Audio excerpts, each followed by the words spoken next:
Bonjour à tous, ici Skircub. Tutoriel ultra simple aujourd'hui, le Dinomorphix que voici. Alors, ultra simple parce que vous allez voir que c'est vraiment pas qu'il n'y a aucune complexité dans ce cube là. Pourquoi j'ai décidé de faire ce tutoriel? Premièrement parce que j'en ai pas vu en français sur la toile. Donc je vais en faire un du coup sur ce cassette là. Et deuxièmement, parce que je le fais plus pour les personnes qui sont procurées, par exemple, le Rubik's Cube classique, standard 3x3, voire le 2x2, et qui veulent aller plus loin, qui veulent découvrir d'autres casse-têtes, et qui ne savent pas trop, parce que le choix est tellement immense, tellement vaste, qu'ils ne savent pas lequel se procurer.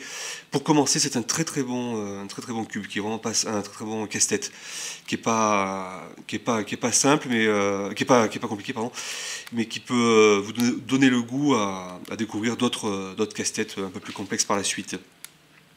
Alors qu'est-ce que c'est que le Dinomorphix? C'est une version Morphix, voire pyramidale on peut dire, du DinoCube, qui est un autre cube aussi que je vous conseille pour les débutants. Lui, il a beaucoup de tutoriels, il y a pas mal de tutoriels qui circulent sur le net, et qui est intéressant pour débuter aussi et découvrir de nouveaux casse-têtes. Donc c'est une version Morphix que je trouve même encore plus simple, je crois. Pourtant celui-là est particulièrement simple, mais j'ai l'impression que le Dinomorphix est encore plus simple. Parce que autant sur celui-là on peut apprendre 2 ou 3 algos, enfin même un seul pour agiliser sa résolution, on va dire, que celui-ci en fait il se fait à l'instinct, on va dire, et sa résolution en est que plus simple. Donc au niveau des couleurs, donc il y a quatre faces, vous voyez, verte, blanche, jaune et rouge. Et donc il y a un centre et on va dire trois coins sur chacune de ces faces, d'accord.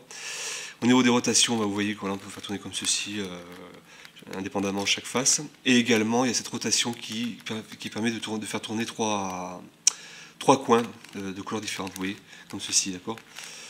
Et cette une rotation fait qu'au final, il s'avère vraiment pas compliqué à résoudre. Alors c'est possible que pendant le tutoriel, il y a des pièces qui sautent, parce que je ne sais pas si c'est mon modèle, ou des fois il y a des pièces qui ont tendance à sauter quand je fais des rotations, donc bon, je vais essayer de pas trop en faire.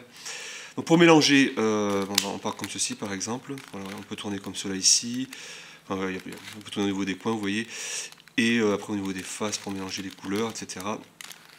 Voilà. Donc je continue à le mélanger, puis on va attaquer la résolution. Donc voici le Dinomorphix dans un état mélangé.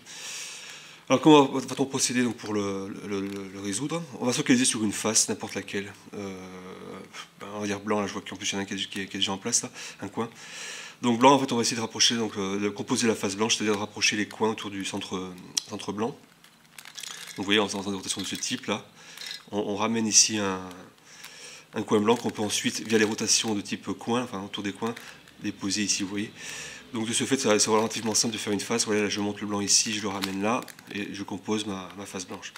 Donc le but, c'est ça, on va compléter ensuite une deuxième face. Donc là, on voit par exemple qu'il y a 3 jaunes, mais ils sont autour du centre rouge, donc c'est pas bon. Donc on peut dire qu'on peut faire le rouge, par exemple, simplement. Là, je vois que j'ai un coin rouge, en faisant glisser, il revient là. Je peux après l'isoler, vous voyez, sur ce côté-là, mon coin rouge, pour essayer d'en amener un ici, par exemple. Ou, par exemple, voilà, si je monte là, vous voyez, le rouge, je le ramène ici. Donc là, je suis bon, d'accord. Ces 2 rouges, je vais les isoler à côté blanc qui est déjà fait. Voilà, parfait. Et le dernier rouge, il est où? Il est là. Pour faire participer à cette rotation ici, donc je vais l'amener. Et ensuite, voilà, comme ceci, et composer donc ma face rouge. Donc vous voyez, rien de très compliqué. Sauf peut-être sur la fin, où voilà, ici, donc jaune, j'en ai 2 en place là. Mais j'ai aussi un vert, et vice-versa ici, d'accord? Où j'ai un jaune sur la face verte. Donc je me mets en place comme ceci. Voilà. Et on a quasiment fini, puisqu'on a 2 faces là qui sont complètes, et au niveau de la jaune, il ne reste plus qu'une pièce qui n'est pas bonne ici, au niveau donc, de la verte, une qui n'est pas bonne. Donc en fait, il faudrait juste switcher, on va dire, ces 2 coins, et on a fini la résolution du casse-tête. Donc comment on va s'y prendre? En gros, ce qu'on voudrait ici, parce que c'est qu'on tourne autour des coins, donc là on a le rouge qui est très bien, qui est en place. En fait, on voudrait que le jaune aille ici, et le vert aille ici, d'accord? Donc le jaune ici, le vert ici. Donc on peut se dire, il faudrait d'abord avoir un jaune là, d'accord. Donc on peut tourner, c'est par exemple notre face verte, vous voyez, comme ceci. Alors comment on va s'y prendre? Pas loin de sauter là. Et on peut se dire par exemple, là je vais ramener le jaune, vous voyez, comme ça. Donc là j'ai tourné la gauche comme ceci derrière, pour ramener le jaune. pour monter le jaune. Je sais pas que ça casse, voilà. Voilà. Et en montant le jaune comme ceci, on n'a plus qu'ensuite qu'à tourner, vous voyez. Enfin, c'est aussi des astuces, hein. Et à ramener, du coup, ben, on a terminé le dénouement fixe.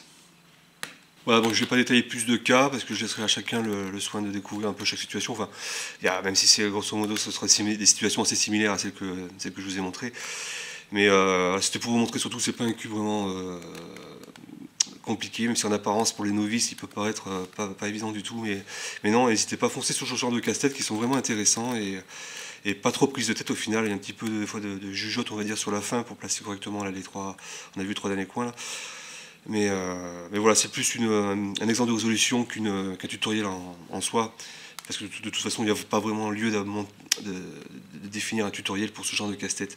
Mais j'espère que cette vidéo peut vous convaincre de vous procurer des casse-têtes de ce type qui ne sont pas si difficiles que ça au final. Donc voilà, je vous retrouve pour un prochain tutoriel. Bye!